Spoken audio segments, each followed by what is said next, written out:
महाराज, आपके नेत्र उन ऋषि कुमारों को खोज रहे हैं। हाँ श्री राम, उनके मिथिला में आने का प्रमाण तो मिल ही चुका है। वो तुनीर, अवश्य ही वो यहीं कहीं होंगे। फिर चिंता किस बात की? ऐसी प्रतिस्पर्धा कोई धनुर्धर नहीं छोड़ेगा। आप स्पर्धा का शुभारंभ कीजिए महाराज। वो बालक अवश्य भाग लेंगे। हम अवश्य भाग लेंगे कुश। प्रतियोगिता क्षेत्र में हमारे जाने पर रोक है, किंतु हमारे बाणों को तो नहीं। महाराज जनक ने प्रतिस्पर्धा के आरंभ का आदेश दे दिया है, तो पहली प्रतियोगिता है जो इस पक्षी को धरा पर ले आएगा वो होगा पहले चरण का विजेता।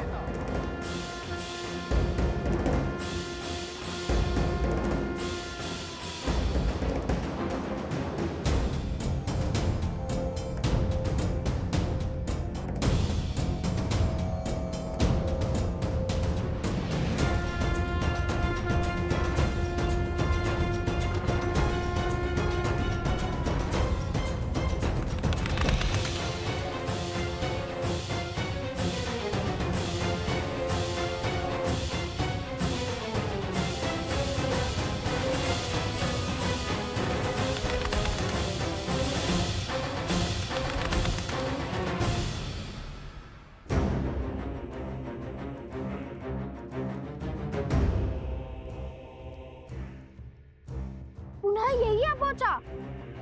वहां जाता हूँ जैसे आया था।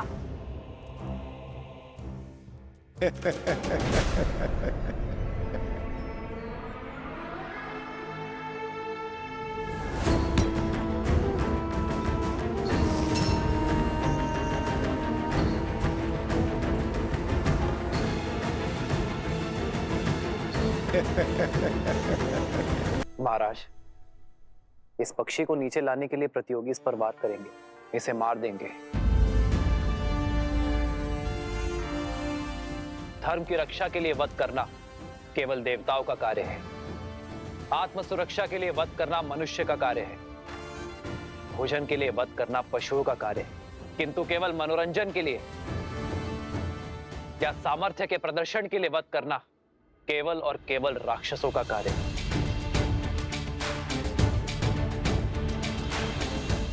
उचित कहा प्रभु, किंतु अब क्या किया जाए? इस पक्षी को बिना मारे भूमि पर लाना होगा। उसे आहत करना निषेध है। उचित कहा आपने श्री राम। मैं ये कैसे नहीं समझा।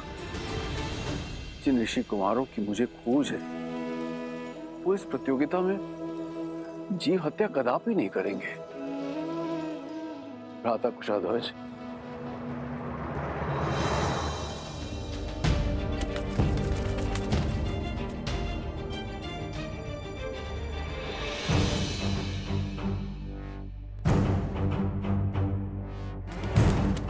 प्रभु, बिना पक्षी को आहत किए कैसे नीचे लाएंगे वो?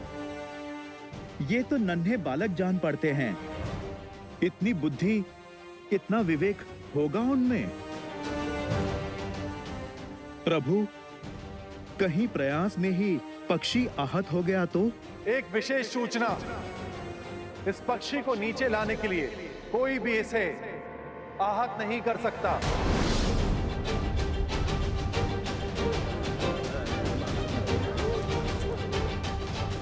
अरे बिना वार किए नीचे कैसे लाएंगे?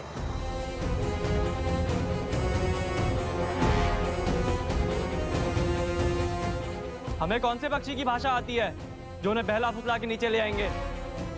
हम सब साथ में बाण मार कर भी उसे नीचे नहीं ला पाएंगे। असंभव है प्रतिस्पर्धा पूरी करना।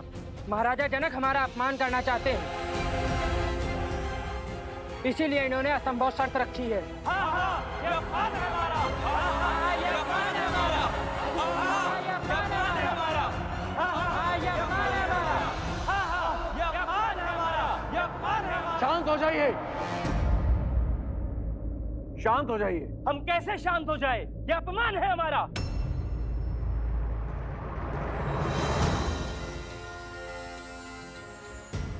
जय श्री राम।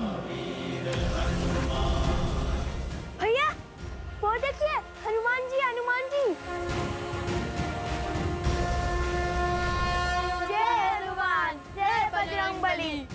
धन्य हो गए हम। पहले प्रभु श्री राम और अब हनुमान जी के भी दर्शन हो गए हमें। अब बस माता सीता के दर्शन हो जाए। राम नाम से सागर में पत्थर तैर गए महाशय। और आप कहते हैं बिना मारे पक्षी को नीचे लाना असंभव है।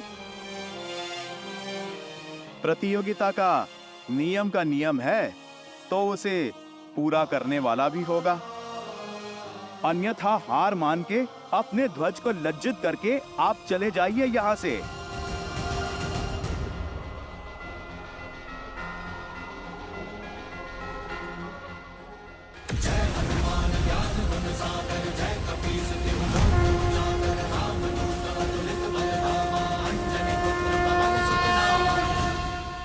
हम पक्षी को बिना आहत करे भूमि पर तो ले आएंगे, किंतु ये केवल प्रथम चरण है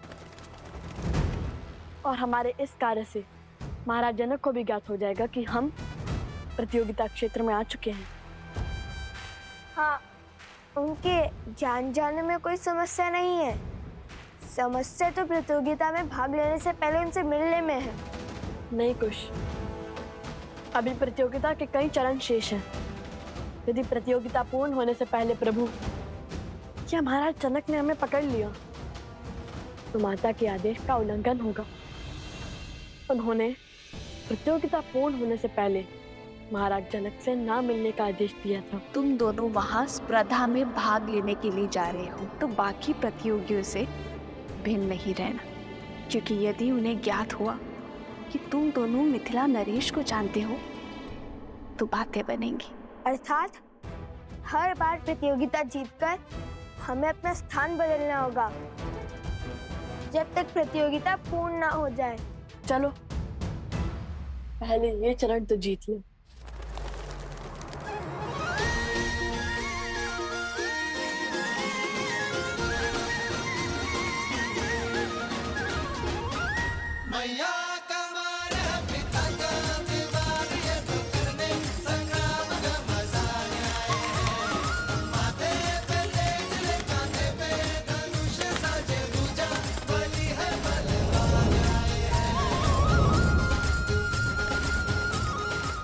अभी नहीं कुछ, उसे तनिक हमारे महाराज के निकट तो आने दो।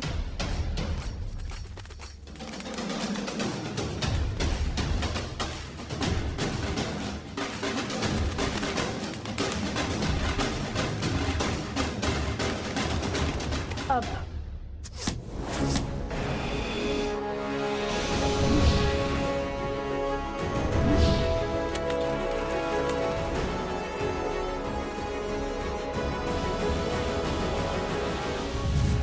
वो देखिए तीर।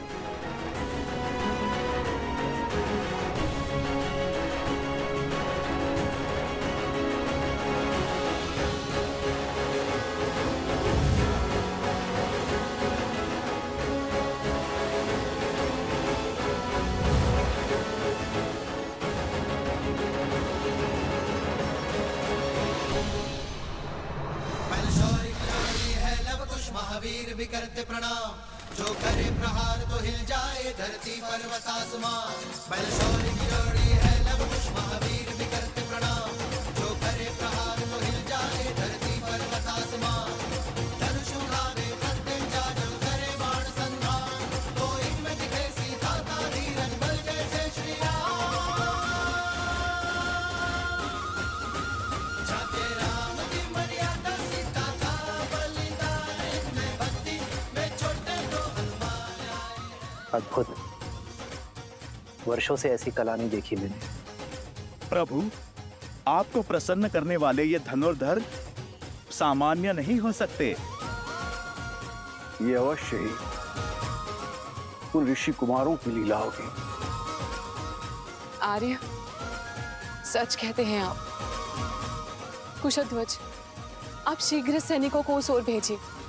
मुझे दोनों बालक चाहिए। ये तेजस्वी बालक किसी साधारण वंश के नहीं हो सकते। मेरा भी अनुमान यही है गुरुदेव। उनकी प्रतिभा निकट से देखने की इच्छा मेरी भी हो रही है महाराज, पर वो दोनों बालक है का? भला ये अपनी पहचान छुपाकर क्यों भाग ले रहे प्रतिभा बहनों ने?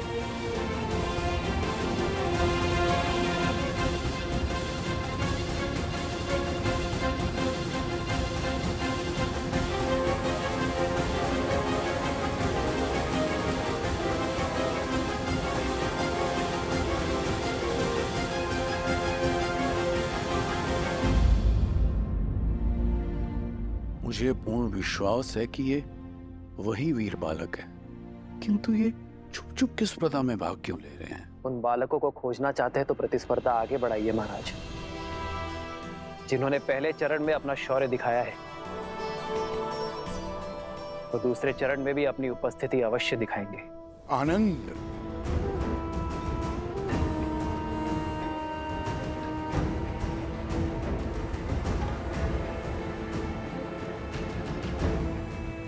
कोई बात नहीं, अभी कुछ देर में तुम्हारे मित्र प्रतिस्पर्धा जीत जाएंगे और तुम उनका सत्य सबके सामने उजागर करोगे। फिर हम दोनों उत्सव मनाएंगे।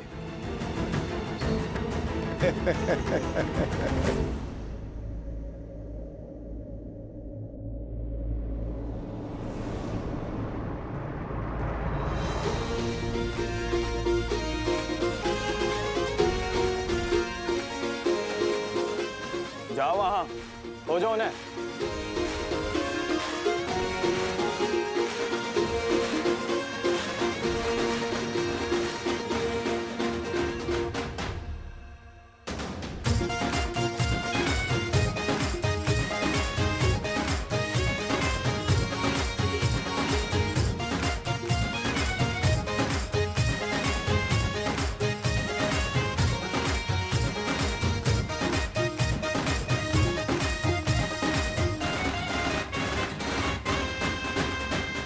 यदि माता के आदेश की बेड़ियां ना होती तो अब तक प्रभु श्री राम के आशीष पा चुके होते, कदाचित माता सीता के भी। माता ने प्रतियोगिता पूर्ण होने से पहले महाराज जनक के समक्ष न आने का आदेश इसलिए दिया था ताकि महाराज जनक को कोई पक्षपाती न समझे, और यदि ये आदेश ना हुआ होता तो प्रतियोगिता स्थल से इतनी दूर, इतनी बाधाएं पार कर करधा में भी ना जीते होते। उचित है। और वैसे भी प्रभु श्री राम का आशीष तो देर सवेर भी ले लेंगे हम।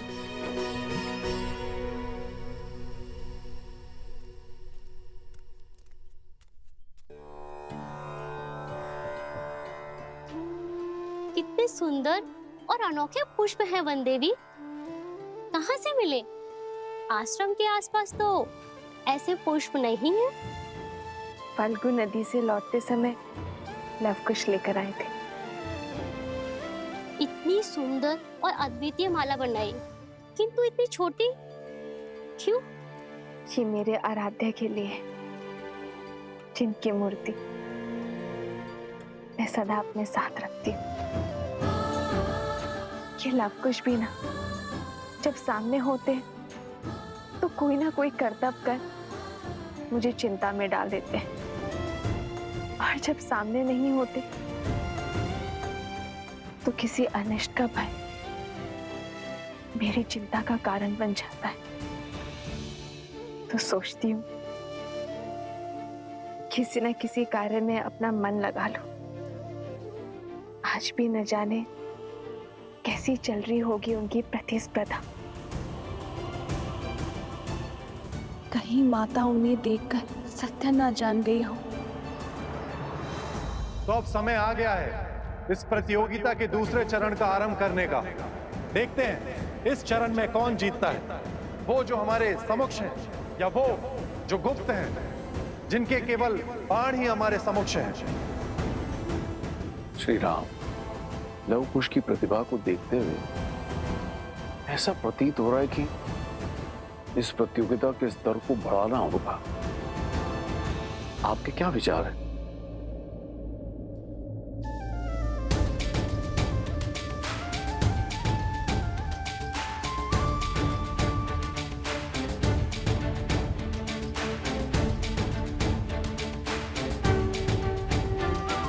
श्री रामचंद्र कृपालु भजु मन हरण भव भय दारुणम नव कंज लोचन कंज मुख कर कंज पद कंजारुणम कंदर्प गणित अमित छवि नव नीला नीरज सुंदरम पटपीत मानहु दड़ित रुचि सुचि नौमि जनक सुतावरम श्री राम राम श्री राम। भूमि से जल और मन का पाप जब बाहर निकलता है तो उसके स्रोत को रोकना असंभव हो जाता है। आज जो धनुर्धारी इस जल के स्रोत को रोक पाएगा वही वास्तव में महान कहलाएगा और इस चरण का विजेता भी।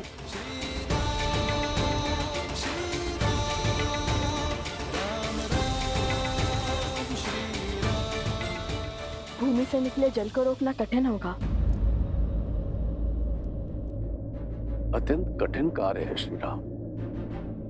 किसी भी भूमि से जल निकालना गुरु अपने शिष्य को अवश्य सिखाते हैं, किंतु धरा से निकलते जल को रोकना ये हर किसी के बस की बात नहीं है। वीरों को परख रहे हैं महाराज। परीक्षा इतनी सरल कैसे हो सकती है? देखते हैं उन ऋषि कुमारों ने विद्या सीखी है या नहीं।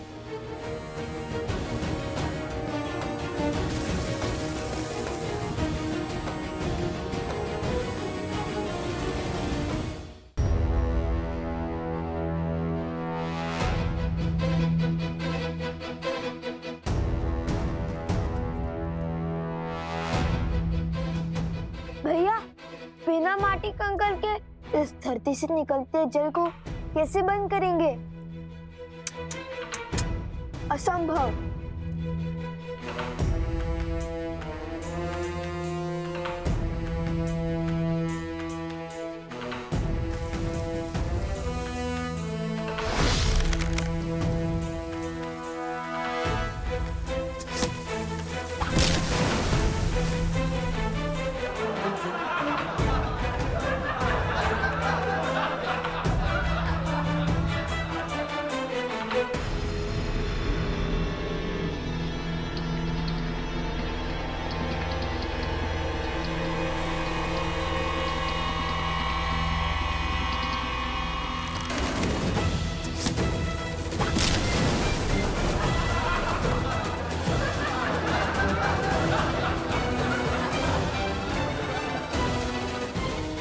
स्मरण है भगवान वाल्मीकि ने हमें क्या कहा था?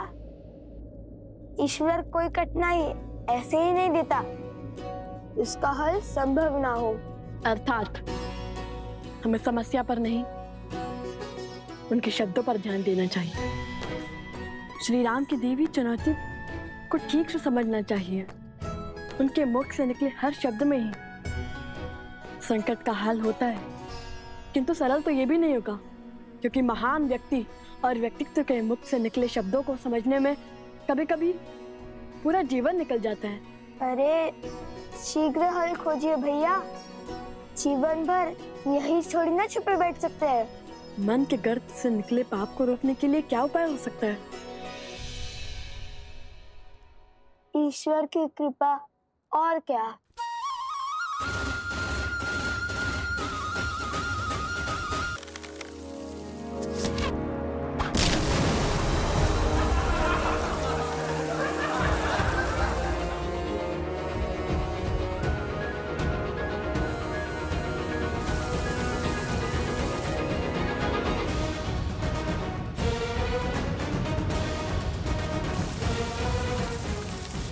लो, मिल गया उपाय।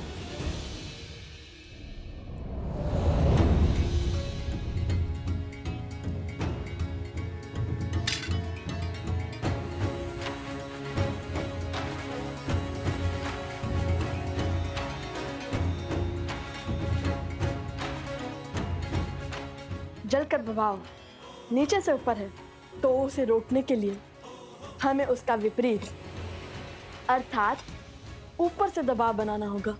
और श्री राम नाम के अतिरिक्त कौन है जो पाप के ज्वार और बहती जलधारा को रोक सके? अब इस जलधारा के मुख पर